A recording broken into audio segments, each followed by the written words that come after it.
NRL Fantasy buy, hold, sell. And guys, we've got another special guest, Turtles. If you're on the team list video, you would have seen him there, and he's back again. We can't get rid of him. Turtles, how you feeling, mate? I'm feeling good. Last week we tried doing a buy, hold, sell, but it got scrapped because technical issues. But I'm here in person, so there's no technical issues, and I'm ready to rock and roll. We can't possibly mess this up. Also, shout out to Biz. He's on the road right now. A bit of a road trip. Obviously, Biz is based in America too, so he's driving. I think it's like 4 a.m. in the morning for him right now as well. Like, you know what? I just thought, you know what? All right, Biz, enjoy your holiday, mate. It's round 26. There's nothing you haven't said this year. We'll move through, and we've got a great replacement too, the man in 13th place, Turtles. Now, a bunch of guys to talk about today. So, firstly, a couple of Sharks players, Hynes and Brailey. Talk about Walsh, Tino, and Nawaqanitawase, which is a bit of an out there prospect, but you need to hear our reasoning for that one. So, Nicho Hynes first for me. I'll talk about this one because I'm on a Nicho Hynes owner. I'm on the Nicho Hynes Express, and I'm vaguely considering a potential captain call for Nicho Hynes up against the Knights. Now, with Nicho, recent form's been good. He's gotten back to 700K, so the price reflects that. He's been pumping out pretty effortless sort of 55 to 65 type scores and showing that running game as well. So my view here is Nicho could go 80 plus here. And if we're going to see Nicho go 120 this year, it's going to be this game. I just feel like he might be that 90-point guy this week. I'm throwing out a lot of numbers here, but I think the upside is limitless on Nicho Hynes. My only concern with Nicho Hynes is that more often than not, we see him blast out a really good, high-scoring first half. Yep. And then he just disappears. He just, I don't know, he'll score 50 in the first half and then somehow score 10 points in the next 40 minutes. It just doesn't make sense to me. He just disappears. The biggest issue with me with Nicho Hynes this year is the fact that Trindle's playing. And Trindle does command a little bit of ball. Nicho Hynes gets a lot of the ball, but the fact that Trindle's there and takes some of it definitely takes away from, he takes it directly from Hynes. You're not taking from anyone else. He's taking Hynes' points at the moment. Yep. So that's my issue with him. I think he is a great buy because right now we don't have Cleary. So some people might be looking for a half, and against the Knights, pretty good matchup. He's good. And it used to be Hynes and Cleary. You remember that? Maybe it'll be that again for the last 2 weeks. Dogs next week too.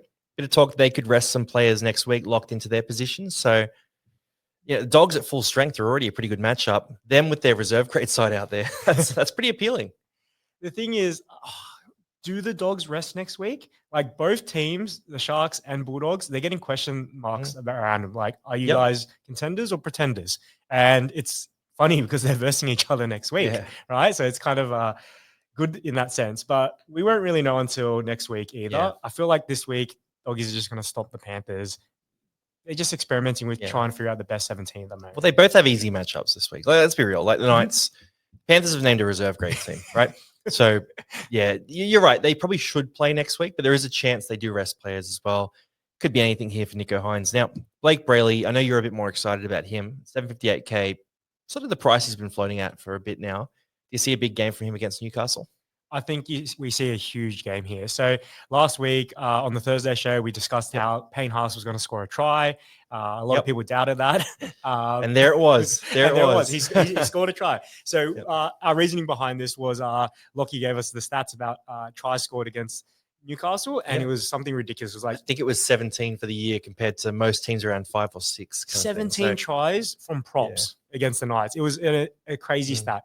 Blake Brailey might not be a prop, but he feeds really good ball. He's in career best form. He's got Adam in the same lanes, He's got Adam Fanua-Blake running with him, so he can get try assists. He's been running the ball a lot from dummy half, which is kind of what we want to see in like Watson at the moment. So Watson's still getting his tackles and stuff. He's getting the base stats, but he's not getting any of those dummy half runs in tackle breaks to boost him up to the elite level. Brailey's doing that, and he's been consistently doing that for the past 4, 5, 6 weeks. He's getting 50 plus every week. It's really good, spicy option. Everyone's already got Aaron Clark, so it's a bit of a pod at the same time as well. So it's solid buy. Man, you got me wanting Brailey now. I mean, I've already got Hynes and AFB sitting there. By the way, guys, AFB also not a bad shout. If you need a middle forward for some reason, most of you don't, but if you need a middle forward, AFB could be a go for this week.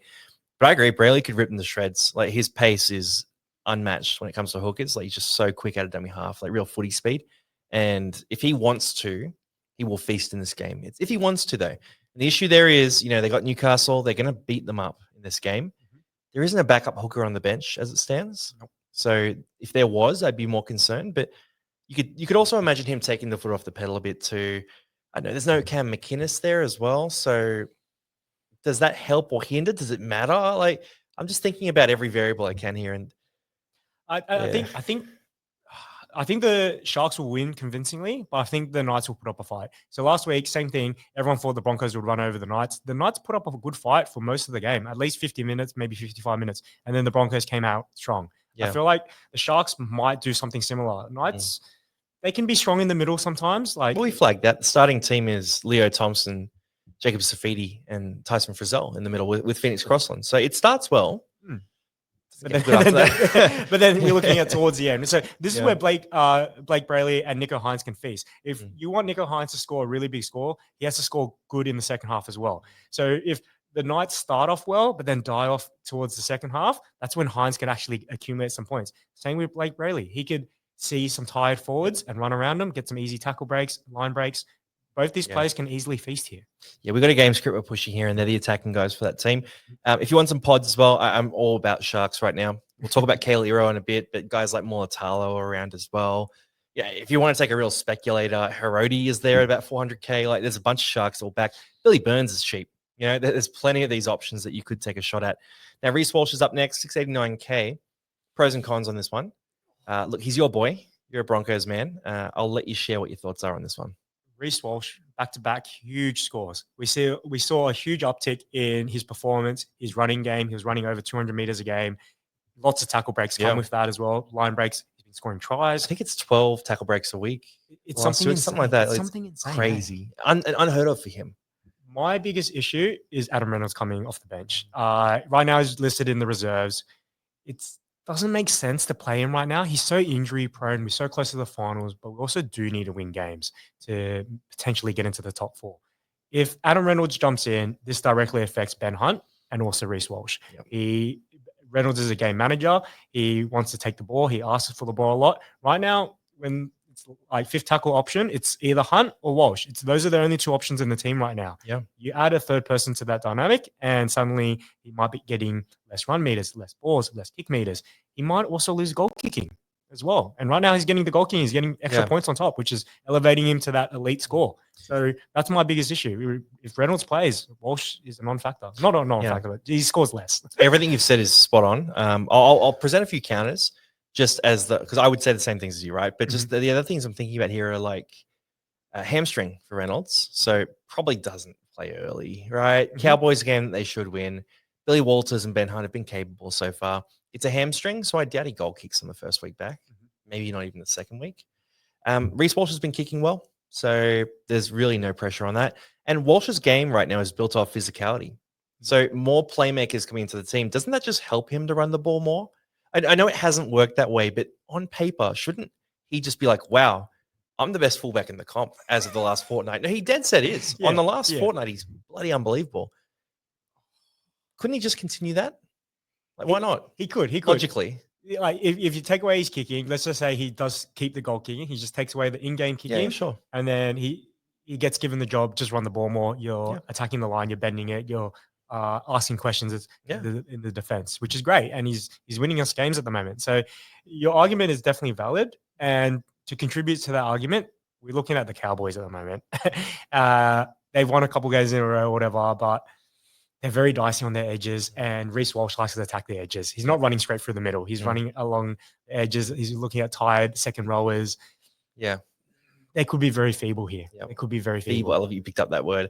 I worry about Haas in this reason, by the way. So earlier in the year, the Sharks spanked the Cowboys. I'm talking like first 10 rounds. And AFB came out of that game with about 30 points because it was all just so easy on the edges. And I think that could be the kind of game here again. And we talk about Haas. Like last week, Haas was only good if he scored a try. And we thought he'd score, and he did. I don't see it for him this week. I worry a little bit about Haas this week. I think he'll still do well, but my forecast for him is more that 65 to 70 as opposed to 80 plus. So just on that point, but Reece Walsh should do well. I'm not a Walsh owner, though, full transparency, and I'm probably not going to be one. No, I just couldn't get there unless I sold someone good. So I don't need to be, but I might think about it in round 27 if the Storm rest all their players. Now, rolling through, Big Tino, 563K. He was on the list last week. He's here again. A few of these guys, actually. Walsh and Tino are both there last week. We also had Dewey. I have to Stabbed myself in the chest on that one. So sorry, guys, if you bought Dewey. That was unlucky. Facial fracture. Like, how do you predict that? The big Tino here, 563K, 74 points last week. Grabbed that try in the first 10 minutes, and God, I was happy. My one trade was to Tino last week. He scored that. I was like, yeah, cool. We're on here. We're good. Still value, 563K. It's still great price. What are you predicting this week, man? Up against the Dolphins. Could be big. I reckon a 60 minimum. A minimum 60. Ooh. Minimum of 60. He's doing a lot for the Captainable? Titans. He's just all right, so right now, if you're questioning Payne Haas as captain, Yeah. right now you're looking for super high upside captains with a decently high floor as well. I don't think Tino has that super high. I reckon last week was his super high, like in the 70s.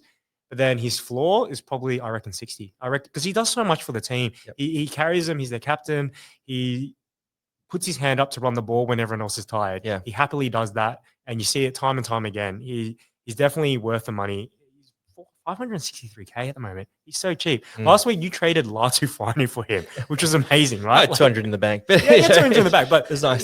He's significantly cheaper than what he should be priced at. Oh yeah. So buy about 200K still. Yeah, it's crazy. If you don't have the money, if you're selling someone around that 500K mark, and you don't really want to sell Cleary or something, Tino's your option. He's very solid, very consistent. Yep. My only issue is for captaincy, he just doesn't have that super nuclear upside. Yep. I'll pay that. They're fighting to avoid the spoon too, so there's added motivation there as well.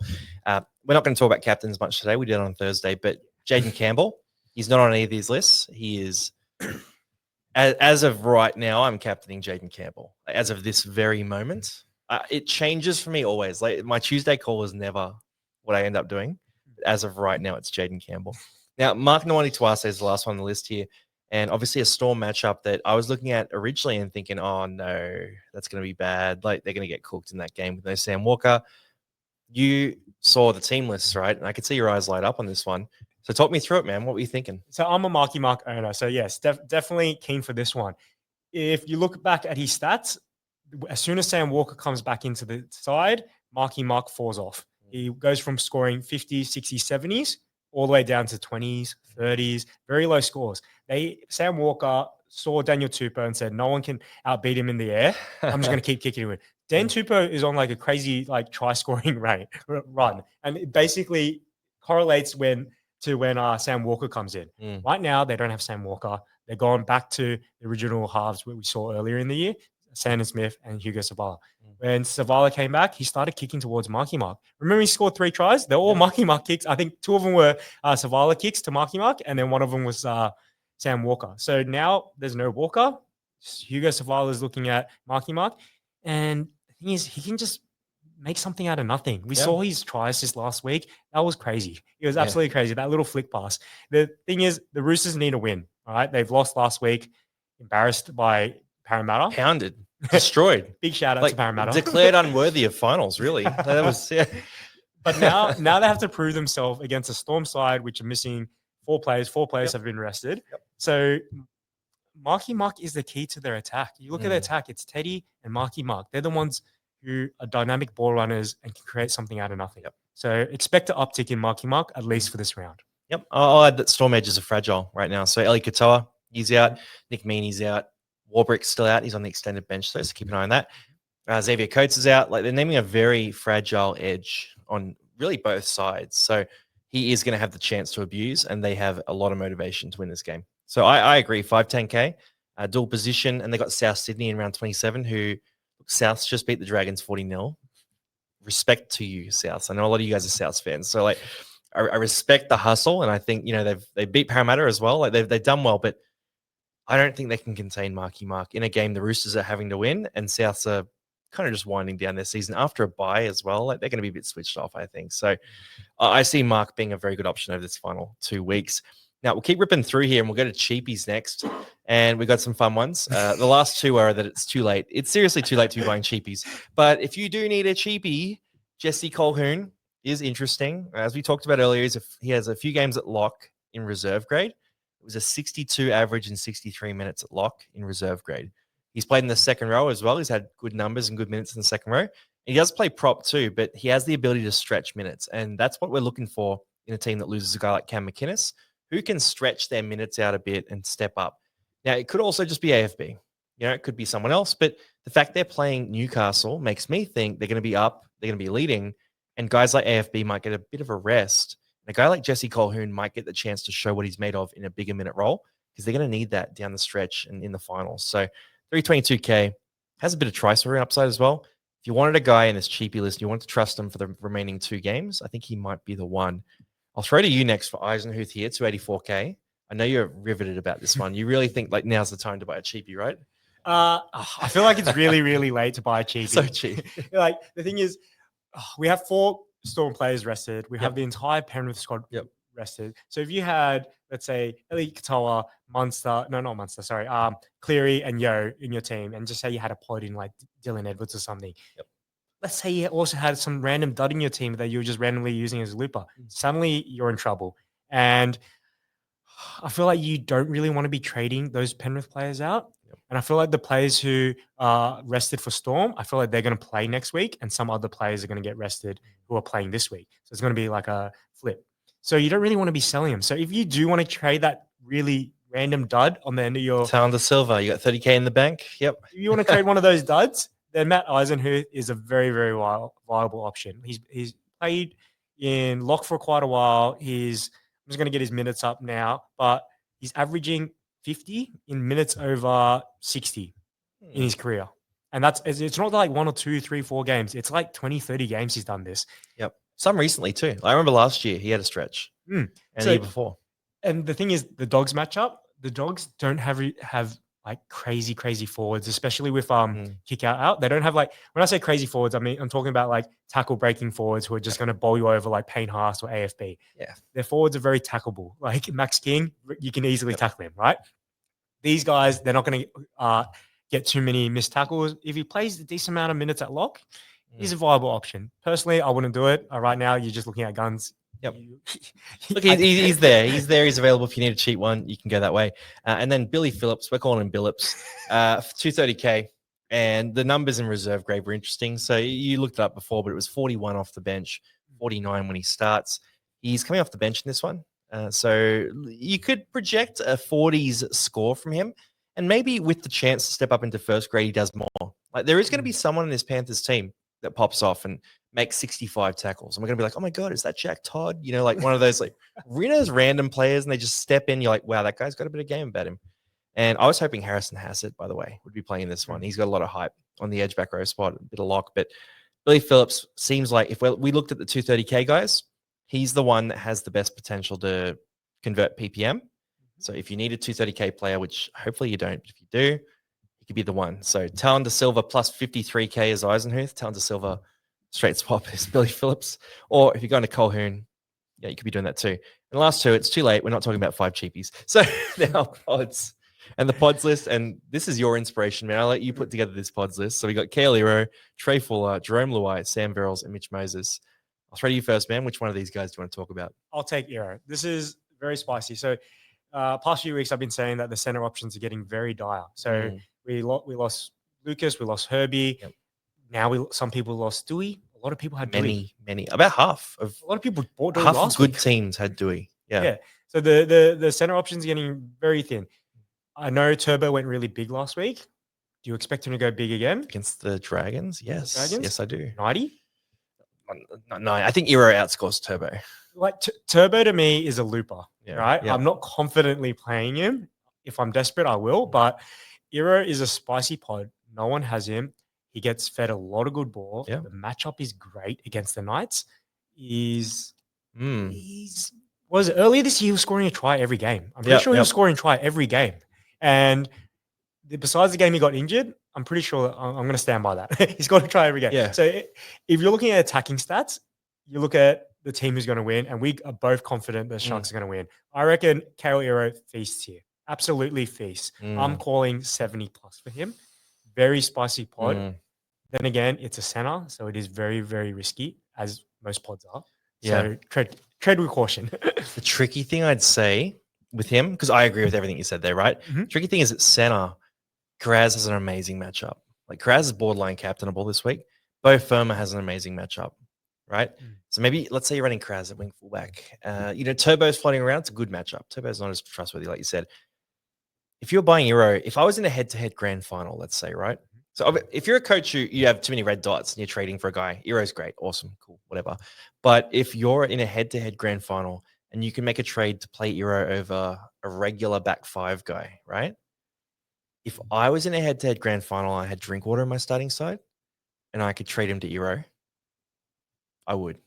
I think Drinky versus the Broncos is not a good matchup. Like and we were talking about this before, but I'm projecting like a 40, and I think it could be a 30. Like I don't think it's going to be great for Drinkwater. Whereas Eero, I'm benching. By the way, I'm NPRing Drinkwater this week. And it's funny after 60 and 100 last two. I don't think he does well. I don't think he has it against the best teams. Like, and I looked at the numbers, and it's true. Yeah, he's great in games where the Cowboys are kind of even. Like that's his best category, and they're just not good enough of a team for him to do what he does. Like, it's not even a critique of him. It's just I don't think the Cowboys are good enough to compete with the Broncos. So I think if you could trade like Drinkwater to Eero in a head-to-head grand final, it's a worthwhile trade. What's your projection for Euro? If you project Drinkwater to go under 40 or 40s? Probably like a 58, but I think it has upside to be an 80. And I don't think it has much downside to be below 40. I'll do it. If I was in a head-to-head grand final, I agree. I'll do it. Just because that most teams are very, very similar. I'm looking at people sending me screenshots of their head-to-head matchups. Yep. There's like 4 or 5 unique players. Crazy, yeah. So everyone has Drinkwater, and if you pot up and just, I don't know, move Kiraz to Santa or Marky Mark, then Euro's definitely viable. Yeah, absolutely. I was thinking about potentially talking about Tedesco as well before the storm, like rested all those guys. Well, I might have benched him. I might have. But yeah, Drinky's the one. So the Era's a spicy pod, guys. You just have to look at the numbers. They're fantastic for Calero. Trey Fuller, 654K. Now, he's an interesting one. We talked about this a bit. The matchups are pretty good. So Titans this week, and what was the next week? Raiders, who probably rest their players next week. Probably rest their players. There we go. So Trey Fuller against the reserve grade Raiders potentially, and the Titans this week. He's interesting. So he's averaging the fullback spot. I think it was a 53.3 when he plays fullback. So that's nice. He doesn't have those big games. Like I think it's 12 games at fullback, one above 70, a couple more above 60. Mostly sort of sits in the 40s and 50s, relatively consistent, which is surprising with his play style. So the upside is exciting. Like we said the same about Walsh. Walsh never used to go above 75, right? And he is a bit similar to Walsh in a way, like the way they score points in fantasy, I mean, right? He's not a goal kicker. They're different players. He runs the ball well, quick, a bit small. Yeah. Well, averages 7 tackle breaks a game as a starter. So if you think the Dolphins are going to beat the Titans, this could be a shout. I don't think that. I think the Titans are going to towel them up. I just don't see any turning around for the Dolphins here. So I'm not going for this, but I know you're a bit more, or maybe a bit less confident in the Titans. No, it's not that. I also believe the Titans are going to win. Just full transparency here. Like, I think the Titans are going to win, but I think it's going to be a very, very high scoring game. Okay, yeah. There's going to be a lot of chaos. There's going to be a lot of broken play. And I feel like Trey Fuller, these people, and then his play style, like you said, like Walsh, open field play, this is where he thrives. So him and Hammer, I think, are going to go pretty big. Probably Trey Fuller a little bit more just because he's in that fullback spot instead of center. So it's good, but then what really entices me is the matchup next week. I feel like Canberra are just going to lock in first. There's no reason for them to play their players. And against a B grade side, Trey Fuller, especially if they lose this week, they're going to have like a few games of a losing streak. Dolphins could easily win that last game. And what if they get Herbie back? What if Herbie comes back? He's due back around 27. Loosely, he's due back. It's not confident. If he comes back, does Trey Fuller even make the team? Good question. I only just thought of this too. Would you buy Herbie next week? Last trade. Yes. Over Latrell. If you had one trade left, Latrell or Herbie? Latrell has disappointed me so much this year. I have Latrell in a couple of draft leagues because he was out the first 4 weeks, so I got him really cheap, and he's missed the whole head-to-head finals. So he is on my burn list right now.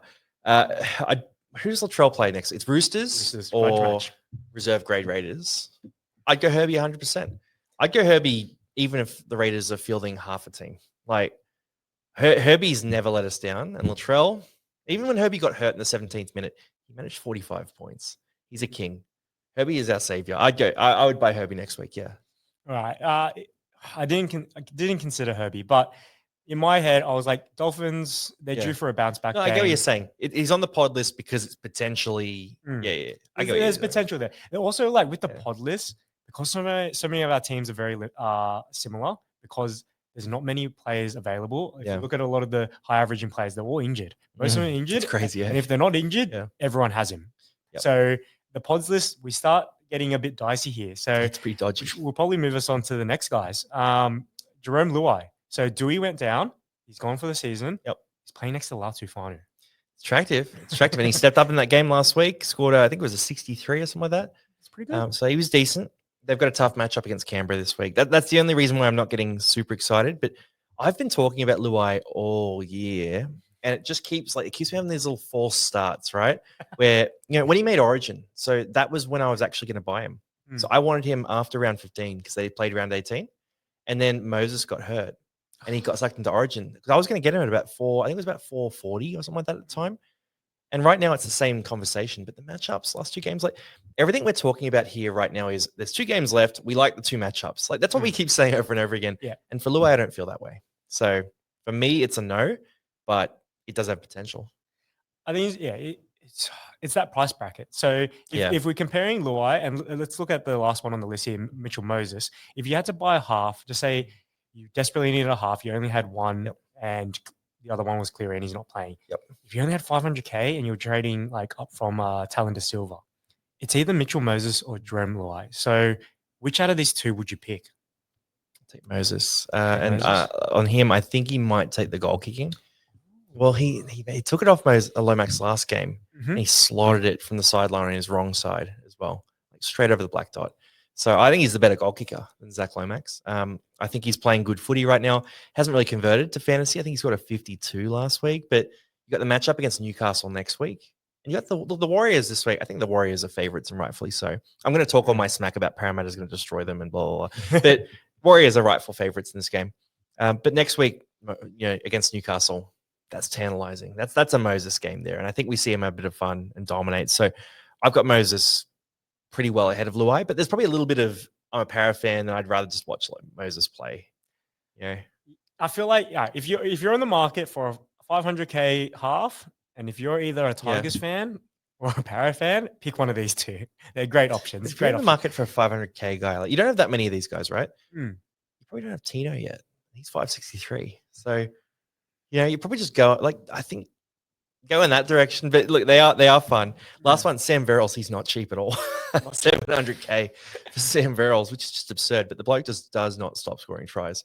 And again, it's the same story. Titans v Dolphins. The Dolphins have been pretty fragile through the middle. The Titans have a couple of good matchups to finish. Titans are currently trying to fight to avoid that spoon. So I think they're going to win a game. One of these 2, maybe both. And I think Verrills could just keep on trying to score tries. And I feel like if you're looking at hookers, that means you have Connor Watson and Harry Grant, and you didn't have Aaron Clark. So Harry Grant suspended. If you're in the market for a reliable hooker and you really, really don't want Blake Brailey, I keep screwing up his name, then I feel like you could go here. You could. You could. The Titans, we both expect Titans to win this game. Yeah. So you could. It is a pod. It's an out there option. It's not reliable, and that's why they're pods. But if you had one trade left, though, you're moving Harry Grant on, you need a hooker. And you couldn't afford Brailey. Verrills is your next best option. I agree. I think it's quite rare that someone would just have Harry Grant. They might have Talon to Silver. They might. Some people are like, I only got Talon to Silver. Yeah. If you got 0 trades, you're in a world that hurt. Now, rolling through the holds and the sells, and this will be pretty easy. Nathan Cleary, I think he's a hold. You're obviously a little less confident, but he's not playing this week. I think he comes back and plays next week 100%. I'm not certain he plays the full 80 minutes, but I think he will come and play. And I think they like to play that last game well, the Panthers, to get into form for finals. So I think he comes back and he plays because they're on the back of 2 losses in a row, right? So they might want to get a win before the finals. That's how I see it. But I know you were mentioning before, you think maybe there's a small chance they just give it a big rest. It's a very, very small really chance. Small, yeah. Very, very small chance. So I am not saying sell Cleary. I'm on the hold train as well. I have Cleary as well. I'm definitely holding him just because I think it's what did I say? 80% chance that he's going to play next week. I still think there's a very small chance that he does not play next week because the reason that the news is reporting that they were rested is they've given up on trying to get to the top 4. Yep. if that's the true reason. They're going to lose 4 games in a row and then go into a sudden death final. Like, But plan? the players who are being rested, they're not losing the games. They're just sitting at home, just being like, "Yeah, we're training, we're lost 2, relaxing." then sat down for You 2 know, weeks. like maybe they're trying to like zen out or something, like some relax a little bit. They were clutch games though, man. They were both like, golden point. they were heated games. Like, I think it's no chance. But I think he plays. I think we're saying hold Cleary. I mean, obviously, if you're a head-to-head coach, it's grand final week. It's different advice. But yeah, Galvin's the next one here, and I just reckon he feasts this week. Like, he's just going to dominate. And look, the Panthers have named I think the Panthers are brave. I think they'll be tough. They'll try their hardest. But I think Lockie Galvin, with Matt Burton dealing with a bit of an injury, is going to be that dominant half this week. I think we're going to see him run the ball a bunch. And I think we're going to see him really put it on his shoulders that he has to, prove the value of the investment in him. And what better game than a game where you're basically playing reserve grade, but you get to have the whole Bulldogs starting team with you, right? So I think Galvin goes, if I was going to project it, I'm going to call it a 67. 67. Yeah, exactly. I think you got a 3-piece mind, 3-piece feed on your mind. Yeah, I bet. I reckon he goes 50 plus. Okay. And I feel like I'm being generous here, but generous. I do. Since we started the bet, he's only got a 39 average. So this is 50 plus is generous. Yeah, okay, I agree that Burton had that hit to his knee. Didn't look so good. There was questions of whether or not he was even going to play this week. After seeing the lineup, maybe they might just swap him out and Galvin will get the reins. Yep. Marnie into hooker. Maybe Hayward into 6. Maybe that's what the Bulldogs need to do to boost Galvin's confidence. Let's take Burton out of the game, give you the keys to the house, and you can do whatever you want. What if he lost that game, though? Like, not him. I mean, the whole team would have to lose. But what if he... That would be gutted. Yeah. No, but like, if you play Burton the first 20 minutes, just say Bulldogs are up by 18-0 as well. There's no reason to risk any more. I don't know why we're even going into that. I just reckon he pops off. But your conservative bet is still 50 plus. So 50 we're both saying hold Galvin, don't move him on. He is worth putting in your 17 this week. Ben Hunt, 513K. You're a Broncos guy. You were talking about this before. Adam Reynolds potentially coming back in. We don't have to repeat that. But he's coming back in. That would mean Ben Hunt is functionally irrelevant when it comes to fantasy. It is disappointing if you bought Ben Hunt if Reynolds comes back this week because he wasn't due back until the finals. And now he's suddenly on the extended bench. So if he comes in, you're not playing Ben Hunt in your 17. And you're probably thinking about selling. But if he doesn't play, you leave Ben Hunt in your 17. He's a good option. Gagai, 527K. Do you think that he can score well at all against the Sharks here? Playing at fullback, like you watched him against your team last week. Can he crack a 50? I reckon he can. Like if you look at the Knights game, there's only 2 people who are actually trying really like trying 100%. An indictment, mate. It was Kai Paul and Dane Gagai. The rest of the guys, they're working at like 50 to 70% work rate. Half of them are thinking about going to Bali. It's the end of the season. Yeah, they're gonna be fighting for Spoon. I think they're locked into Spoon at this stage. But are they still fighting the Titans? Still fighting Titans. So if they can win one, they probably put the Titans on the Spoon.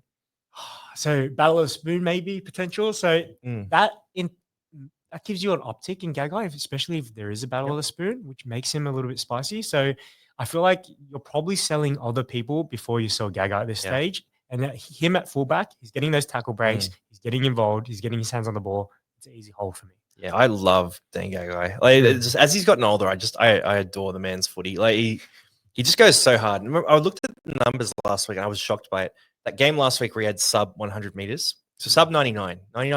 99 meters was his lowest between like early 2022 and now. But that was his first game under 99 meters in like, what's that, 4 years? And the bloke's in his 30s for the entirety of that. Like, as a 31-year-old, I feel you, Dan Gagai. I get my meters up from the car to the office. But last one here, Scotty Drinkwater, question mark. We're going to debate this one. I think he is done for the year. I think it's finished. I alluded to this before. I don't think he has another good score in him. I think for the rest of the year, because he has a bye next week, right? I think his remaining average is about a 37. I think he comes out. I think the Broncos will win that game pretty well. I think the Cowboys won't really have an answer. And look, we've seen fullbacks, pop off some plays against the Broncos recently, but I just don't think he's going to have it this game. I think he's done a great job. I've played him the last 2 weeks for his 100, for his 60. I'm not going to play him this week. I'm not going to play him next week. So if that's the case, he's a sell for the right team. Like if you have heaps of trades and like I said, you can move to Eero, that kind of thing. I think he's a sell. But if you're desperate, you can keep him in. We only put him here because we have 5 cells we actually want to talk about. So for Drinky, it's like he has the bye next week, so you probably want that looper, especially if you expect all those Panthers and Storm players to come back. We're going to have plenty of loopers. You reckon there's going to be plenty of loopers? Joey Tarpanay, the Raiders. Yeah, there's going to be this amount of Raiders. Yeah, everyone's got like Hudson Young, Fogarty. I agree with you with Drinkwater because against good teams, Yeah. and I think the Broncos are a great team. Reach. No bias. Like no you said bias. with Galvin, I'm going to be generous and say you're pretty good. Yeah, pretty decent. Potential top 4 team. We're fighting for it. Against the better teams, which Broncos are, Drinkwater does not do so well. Hammering this point. Drinkwater does not do so well. He does great against bottom 8 teams, and we've seen that recently. But you might be right here. He might go sub 40, but I feel like you have to have a lot of depth in your team. Most people copped a lot of losses with the Panthers and Storm restings. Eli Katoa is very highly owned. Yeah, Nathan Cleary's owned by everyone. It's to me, it's a bit of a luxury trade. If you've got a green dot, play him. If you've got a green dot, play him. I'll pay it. I'm more just pointing out. I think he's done for the year. I think he has nothing left for you this year, and anyway, I'm just flagging it because I think a lot of people won't have thought about next week, and they'll be like, oh yeah, Drinkwater is good because he is good, but he's done for the year. Like his season is finished for fantasy. That's my view. Watch him come out and score 87 or something. I don't know, I'll be like, we should do another bet. It's like a Big Mac bet. I'll bet you a Big Mac that Drinky over goes under 40. What number? 40. 40. I say over 40 this week. 40 is included in yours as well. So 39 is the highest for me to win. Big Mac? No, I'll give you 40. I'll take 41 or higher. Okay, all right. Done deal. Confident. Done deal. Big Mac meal. Big Mac? All right. Meal. Large. With sweet and sour sauce? Sweet and sour sauce. Yeah, I need to dip my fries. All right, beautiful, mate. Beautiful. We got a bet here. Yeah, we make too many bets. And the sells now, Isaiah Yeo is potentially a sell. We'll discuss these, right? So Adam Dewey, obviously a sell, out for the year. Liami Kikau, infection or something. Like, also not that elite in fantasy, so definitely a sell. Isaiah Yeo, Eli Katoa, and Sifa Talakai is also a sell. He's on the bench now. Sell him. But Yeo and Eli Katoa are the interesting ones. Like, I mean, realistic outcome for Yeo is you get a rest this week, comes back next week, or doesn't come back next week with the shoulder issue, right? He's actually more likely not to play than Cleary. That's why I've done this, right? Mm-hmm. Or comes back next week and plays 50 minutes, or plays 63 minutes like he did last week and scores 59 points. He's been quite effective in those small minutes. So if you're in a head-to-head grand final, you're definitely selling him. You're selling him, right? Yeah. If you're an overall coach and you have a lot of trades, I'm okay with you moving him and just going, you know what? I'm going to go to Kale, I'm going to go to, some other like Blake Brailey. I think that's a great trade, right? And you move Aaron Clark down to mid. Like, that's a big upgrade, I think, for both weeks. So I think Yeo is a sell for a lot of coaches, but obviously if you're desperate, you got one trade left and you can field 17, you're not going to do it. Yeah, I agree. I definitely think Yeo is more of a sell than Katoa. I feel like Katoa, like I said earlier, he'll most likely play next week. I feel like they're trying to do like a balanced resting. So they might rest some players this week and then those players will come back and etc. The other guys on the list, Dewey injured. Obviously, you have to sell him. Kick out. He's only going to play 1 out of 2 games for you. He might not even play next week either. If Bulldogs win, they might secure top third. So there might not be any reason to play kick out. Unlikely, yeah. And Curran's good on the edge too. Then Talakai's on the bench with Iro back and Hirotti's kept his spot. So surprising. Coming off the bench, Hirotti was good though. Hirotti's good. Yeah, he was good. Next to Katoa, he was fantastic. We should have put Hirotti on the pods list. We mentioned him. When we were talking Hynes, we mentioned Hirotti. Yeah, 420K.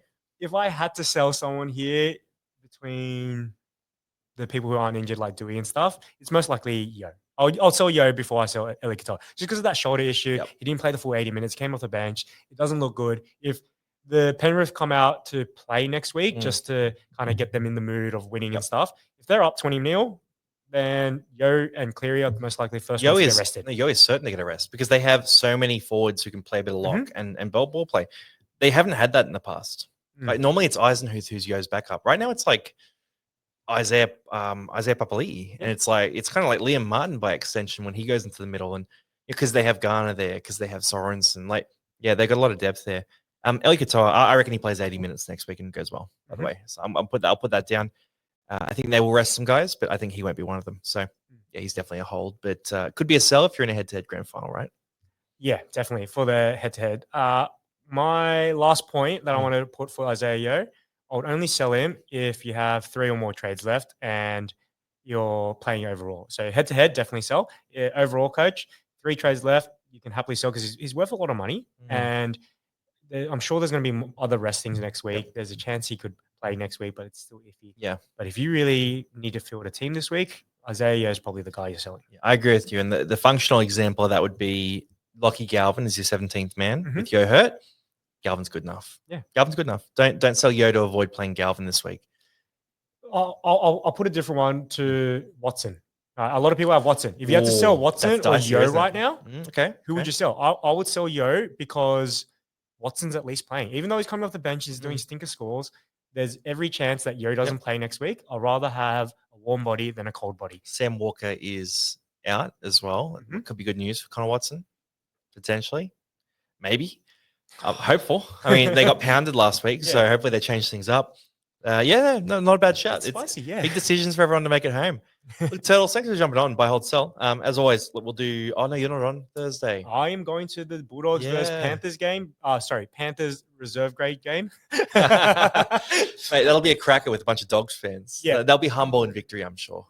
definitely humble. There's not going to be any yelling or drums going off or anything, mate. All right, well, enjoy that.